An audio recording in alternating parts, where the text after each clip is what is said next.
नमस्कार दोस्तों। आप सोच के देखिए कि आपने एलआईसी की पॉलिसी ली, टाइम टाइम पे उसका प्रीमियम भी भरा, लेकिन जब मैच्योरिटी का टाइम आया तो पता चला कि पॉलिसी बॉन्ड तो है नहीं, बहुत ढूंढा कहीं मिल नहीं रहा। अब उस समय कई लोग ये सोचते हैं कि पॉलिसी बॉन्ड मिसप्लेस हो गया, अब हमें हमारा पैसा नहीं मिलेगा। अगर आप या आपके जानने वाले भी ऐसा सोचते हैं तो आज की ये वीडियो आपके लिए है। अब सबसे पहले जानते हैं कि पॉलिसी बॉन्ड होता क्या है। जब भी हम कोई पॉलिसी लेते हैं, कोई एलआईसी की पॉलिसी लेते हैं, तो एलआईसी हमें एक बॉन्ड इशू करके देती है। उस बॉन्ड के अंदर आपका पॉलिसी नंबर होता है, आपका सम एश्योर्ड होता है, यानी कि आपने कितने अमाउंट की पॉलिसी ली। उसके बाद उसमें आपकी पॉलिसी की डेट ऑफ मेच्योरिटी लिखी होती है और उसमें नॉमिनी का नाम भी मेंशन होता है। तो ये जो बॉन्ड है आपका एक बहुत ही इम्पॉर्टेंट डॉक्यूमेंट होता है, इसे आपको संभाल कर रखना चाहिए। लेकिन कई बार ऐसा होता है कि किसी कारणवश ये बॉन्ड कहीं मिसप्लेस हो जाता है। तो ऐसे समय में लोग सोचते हैं कि अब तो बॉन्ड मिसप्लेस हो गया, अब हमें इसकी कोई भी मैच्योरिटी नहीं मिलेगी।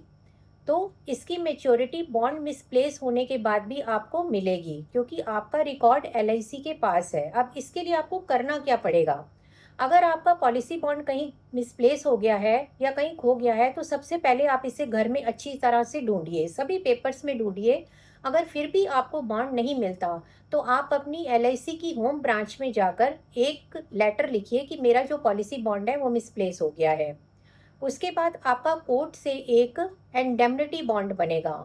उस इंडेमनिटी बॉन्ड के साथ आपकी पूरी की पूरी केवाईसी लगेगी। केवाईसी में आपका पैन कार्ड हो गया, आपका आधार कार्ड हो गया, आपकी फ़ोटो हो गई। ये सब लगाकर आप जो है अपनी ब्रांच में जमा करेंगे और इसके साथ एक आपको क्वेरी फॉर्म भी फिल करना पड़ेगा।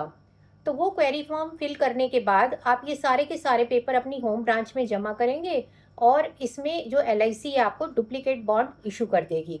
इसमें एक चीज़ का आपको और ध्यान रखना पड़ेगा कि अगर आपकी पॉलिसी 2 लाख या उससे ज़्यादा की है, यानी कि अगर आपकी पॉलिसी 3 लाख सम एश्योर्ड की है या उससे ज़्यादा की है, तो आपको इसमें एफआईआर की कॉपी भी लगा के देनी पड़ेगी। अगर पॉलिसी 1 लाख या 2 लाख की है तो उसमें एफआईआर की कोई ज़रूरत नहीं है। तो ये सारे के सारे पेपर आप एलआईसी की ब्रांच में जमा करेंगे तो वो आपको डुप्लीकेट बॉन्ड इशू करके देंगे। सारी की सारी डिटेल आपकी वेरीफाई करेंगे और उसके बाद आपकी जो भी पेमेंट है, जो भी आपकी मैच्योरिटी है, वो आपको मिल जाएगी। जब तक एलआईसी के पास आपका रिकॉर्ड है और आपकी पॉलिसी वैलिड है, तो आपको एलआईसी का मैच्योरिटी या कोई भी क्लेम है, वो मिलेगा। तो कोशिश करें कि जो भी डॉक्यूमेंट आपके पास है, उसे संभाल कर रखें। और आपके लिए एक इम्पॉर्टेंट इन्फॉर्मेशन है कि जो भी आपकी पॉलिसी है, उसे डिजी लॉकर में सिक्योर करके रखें।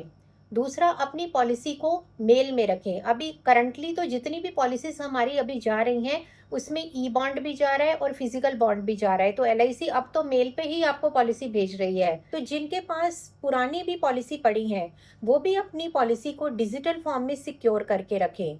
और आपने कौन सी पॉलिसी ले रखी है, ये नॉमिनी को भी बता कर रखें। आपको मेरी वीडियो कैसी लगी मुझे कमेंट बॉक्स में ज़रूर बताना। अगर आप भी अपनी फैमिली के लिए किसी भी तरह की लाइफ इंश्योरेंस पॉलिसी लेना चाहते हैं, तो आप हमें डिस्क्रिप्शन में दिए गए नंबर पर कॉन्टैक्ट कर सकते हैं। हमारी टीम इसके लिए आपकी पूरी हेल्प करेगी। धन्यवाद।